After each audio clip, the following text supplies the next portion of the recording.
User on Twitter, DC Gaming, Fraudulent Gamer. That's just a nickname. I'm just saying, that's literally what it says. If you're listening to the video, I'm not calling them that. They literally have their Twitter tag and a blue check mark with it. They said, I'm at a loss for words trying to understand the gripes with pricing in the gaming segment. We don't want $100 games, $90, $80, $70, etc. Okay, cool. Games attempt to launch at half that at $39, and it's still too much? Do we really want everything to be free to play and microtransaction driven? BP era and constant updates have completely ruined the multiplayer market. Anything not free to play has to have some sort of campaign or something meaningful single player content to have any sort of chance at surviving. These companies should already know that launching a multiplayer game with 3 maps is a choice, even if not priced at $70 plus. Multiplayer games should be launching with a minimum 7 to 9 maps unless you want to bore your audience. Now, as to what they're saying here, it's probably directed towards the marathon reveal, the talk about pricing, and so on and so forth. This is very interesting at the end of the day that, paying for games, microtransactions, and all of this stuff is probably causing a big stir in the conversation. I mean, it's really weird. You know what I mean? Like, this is a very strange time to actually play video games. One thing, though, that's making a lot of gamers actually gripe is because gamers are fed. That's it. We are eating good. And this is a good thing. I've seen people talk about this whole Nintendo thing, blah, blah, blah. I'm pointing out that, man, this is Nintendo being basically greedy. They're just trying to take advantage of their customers. Now, if you want to go ahead and engage and you have the bread, there's nothing wrong. Go for it. You'll subsidize it for the others who are going to wait on the back end. But the very interesting thing, though, here is gamers are so fed, eating good, getting games left and right, and there is a huge library of games that gamers never could get their hands around because of the time constraint, that now you're listen to me. Every time you go into a gaming store, there are 2 things that are on your mind: money and time. The average gamer, listen to me, please. The average gamer has to consider the time that is spent playing video games. I like to show y'all data. I like to show you why I take a data-driven approach to what I do. It's not always going to get you the accurate answer, but at least you'll be able to make sense of what you're seeing going on. Let me go ahead and expose us, all of us here at this moment in time, sitting and listening and watching this video. Bam, you're caught. The only portion of this audience that is female is 1.7%. Thank you to the ladies that are coming in to watch this video. The males make up 98.2% of the audiences. Listen to me. At the age of 18 through 24, you're already an adult, making money in many cases, getting money in some cases. By 25 to 34 and 35 to 44 years, do y'all see this? My 25 to 44-year-olds, we guys, are the biggest concentration of viewers on the Video Game Fight School channel. Now, you may say that doesn't seem to be a lot because the Video Game Fight School channel is only 15,000 subs, but the channel gathers in a month over 100,000 views. So there are enough of you here, or maybe all, 50, it's how was 32, 5, 60 something percent of you are watching majority of the video. So you're more interested. And even the 45 to 54-year-olds, thank you for jumping in, by the way, are demographics of people that are, in a sense, financially capable by this time in their lives to have the luxury of playing video games.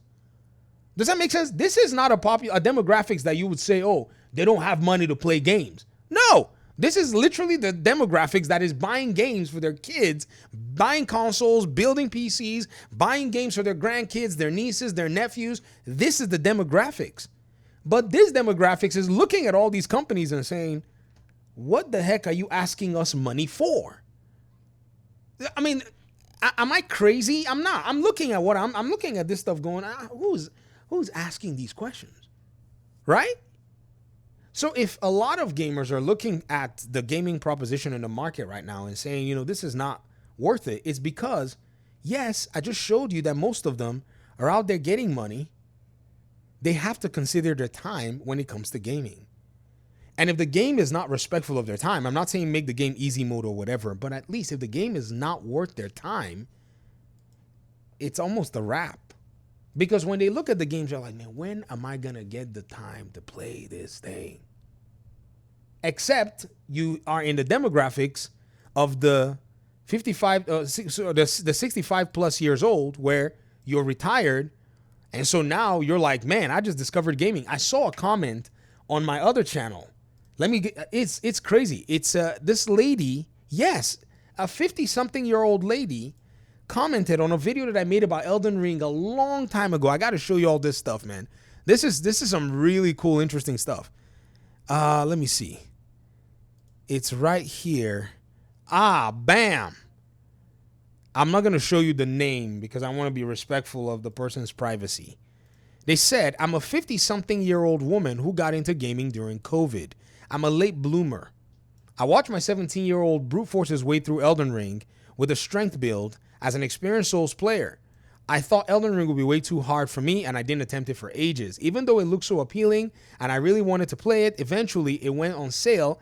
I still got it, still didn't play it for another year. When I finally picked it up, I spent a lot of time looking at guides and researching my build because you're right, there are ways to make it easier, but it doesn't hold your hand to find them, and that's okay. My point is, I guess if I'd gone into this game with my sons and most Souls purists, advice to just go in blind, don't look at guides, get good, I would never have passed the Church of Ella, which I would have missed out on so much.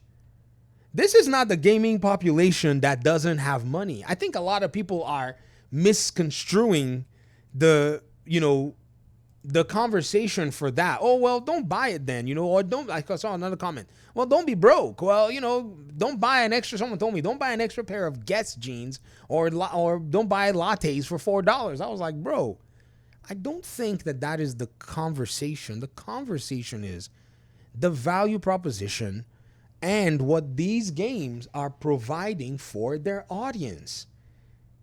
The youngins in this equation, they're the ones who games are being bought for. It's a different demographics, right? But right now, that demographics has been caught by an entirely different machine. The free-to-play, live service, blah, blah, blah machine has caught that audience. I remember one time I went out to GameStop. I went to work at GameStop one holiday. I was curious. I was like, I'm going to be a holiday helper. And I saw a lot of youngins walking in, but they were walking with their parents. And I'm talking teenagers. I'm not talking about elementary school. I'm talking about, late middle school, early to mid high school coming in, and their parents are coming in buying games for them.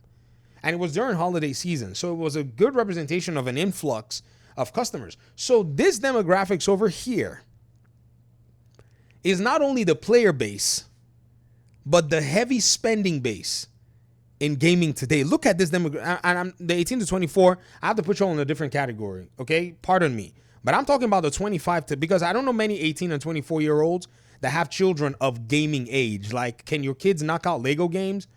If you're 24 and you got a kid that can knock out a Lego game, he should be enrolled in like some gifted academy. Okay. Just letting you know. But this is a spending demographics right here. So they spend on not only themselves, but they spend as proxies on others. So if they are questioning the gaming companies ought to realize and say, okay, we got to look and see what the heck we're doing. Do you feel me?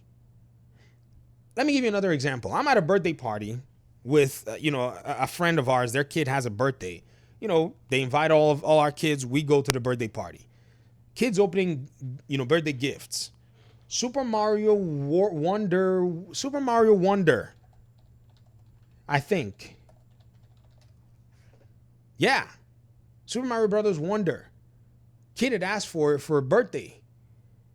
They just bought it. I just gave it to him. $70 game.